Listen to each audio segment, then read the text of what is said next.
Hello everyone. Thanks for coming back to the channel and joining me today. We're really going to wrap up our discussion about the tarot meanings, etc. So we've gone through all the major arcana, and I promised you we would also go through the minor and through the different suits.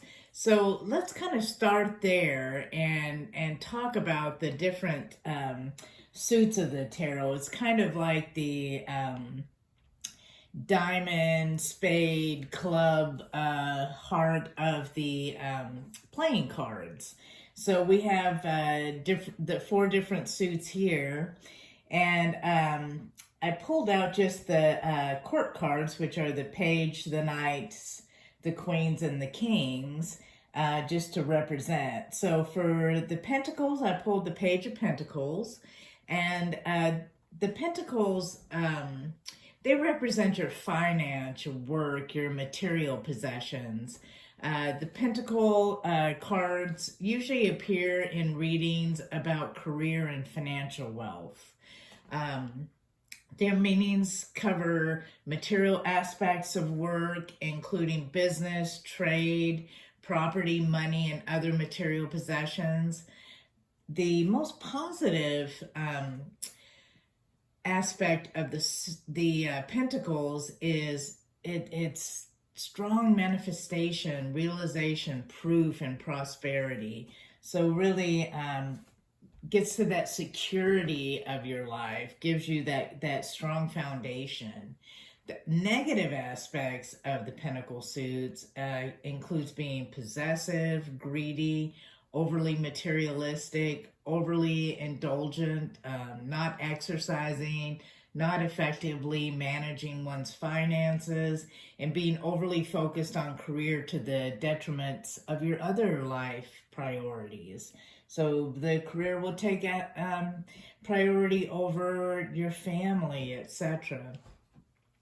So often what is required to counteract these negative aspects is a return to nature. So Pentacles is all about the earth. It is connected with earth signs, Capricorn, Taurus, Virgo. To really get back into nature and ground yourself and rediscover really what's truly important. Pentacle people are practical, career-minded, down-to-earth, and generous. They're tactical beings and like to experience the physical, tangible world. They're connected through their senses and seek pleasurable and sometimes indulgent experiences. So with the Pentacles, really the caution is to have a balance, right? To have a balance of those material things and indulgences. Otherwise, they could have a very negative impact on your life. So Pentacles, a great stability. Caution is don't take it too far. So the Wands is the next suit that we're going to talk about, and the Wands is all about fire. So Aries, Leo, Sagittarius, and it represents energy, motivation, and passion.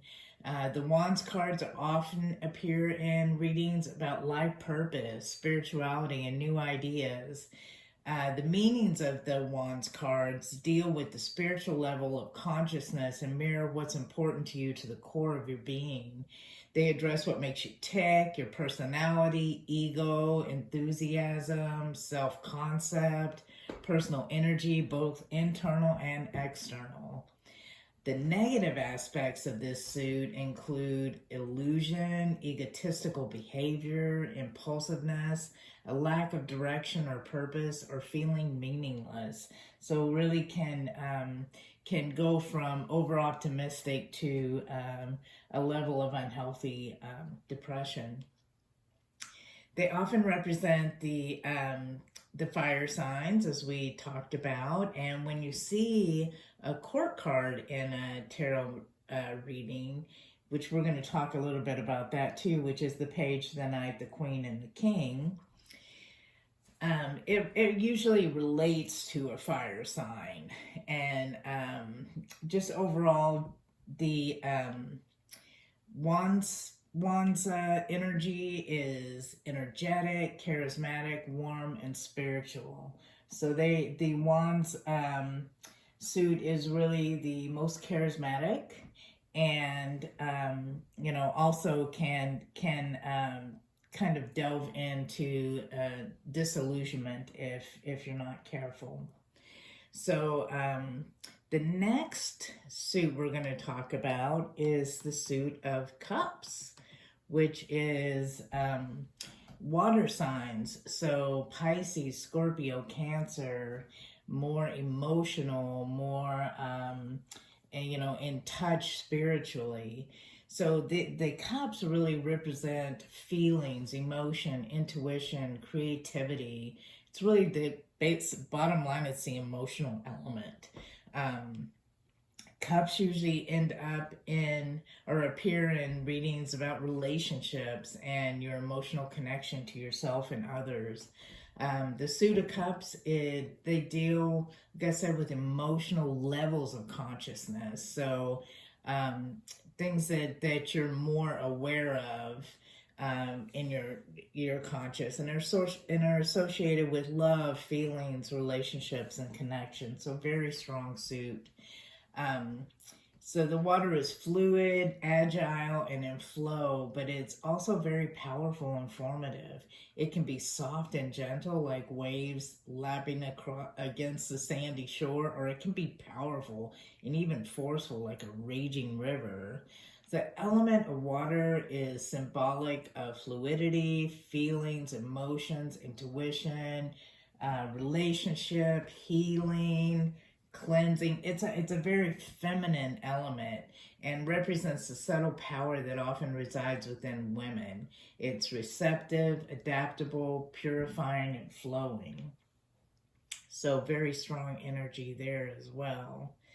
And then lastly, we have the swords. So the swords are an action suit. It is thoughts, words, actions. The swords often appear in readings about communicating your ideas, making decisions, and asserting your power.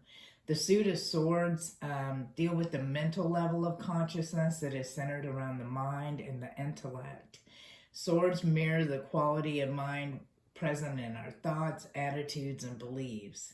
The swords are often double-edged, and in this way, the suit of swords symbolizes the fine balance between intellect and power, and how these two elements can be good or evil.